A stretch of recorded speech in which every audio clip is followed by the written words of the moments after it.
Isang mapagpalang araw po sa ating lahat.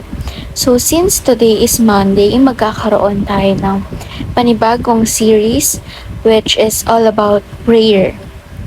Prayer moving the hand of God. So ang topic natin for today, ang unang topic na tatalakayan natin para sa ating panibagong series ay ang panalangin at pagkilos ng kamay ng Diyos. So in connection to our topic for today, ang Bible verse na ating tatalakayin ay ang Matthew chapter 7 verses 7 to 8.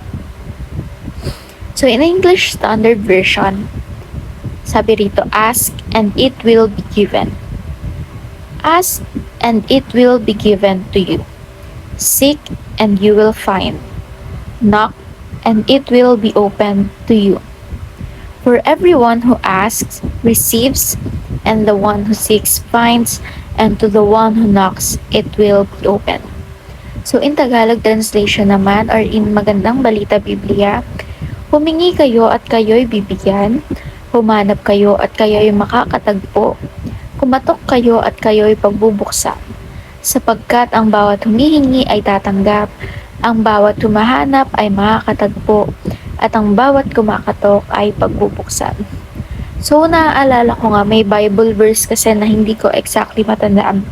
Pero sabi doon, the Lord's hand is not shortened, that it cannot, or yung the Lord's ear is dull that it cannot hear.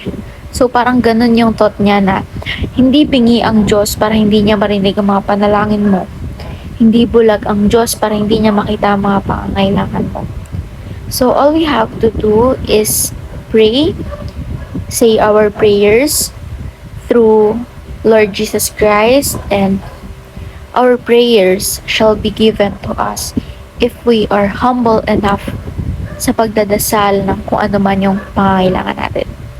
So, para mas mapalalim pa itong talakayan natin, is proceed tayo sa ating teaching. Number 1, praying is moving the hand of God.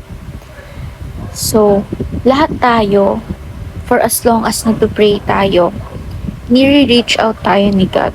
Inaantay lang kasi niya na makipag-communicate tayo sa Kanya, sabihin natin o ano ba yung mga pangangailangan natin. Kasi in that way, nagiging humble tayo sa Kanya kasi hindi tayo nagmamataas. Alam natin na He is our Creator, He is our Savior, and siya lang yung may control ng mga bagay sa mundo. Kaya sa Kanya tayo lumalapit kapag may kailangan tayo. Bukod sa nagiging humble tayo is nakikita niya na hindi tayo nagmamataas sa Kanya. Na, ay hindi, kaya ko to ng sarili ko lang. Ay hindi, magagawan ko to ng paraan ng ako lang. Hindi ko kaya ng tulong ng iba. So, dapat kapag may kailangan tayo is i-accomplish natin yon.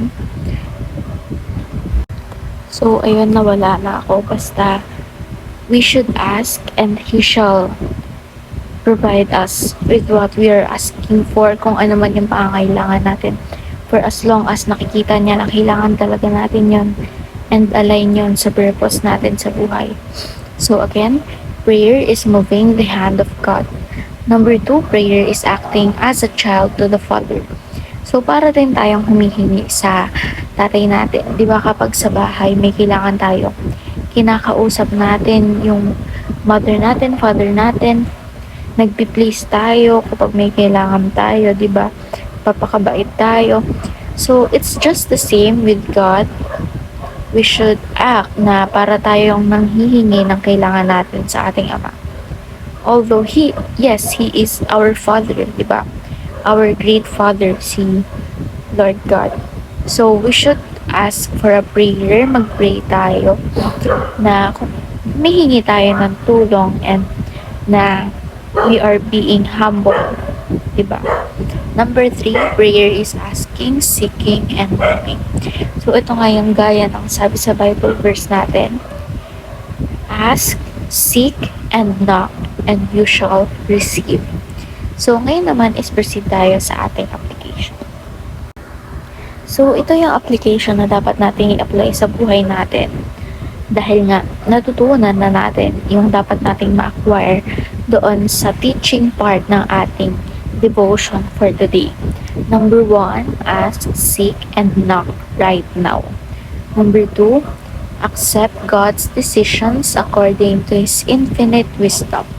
And number three, approach God with humility.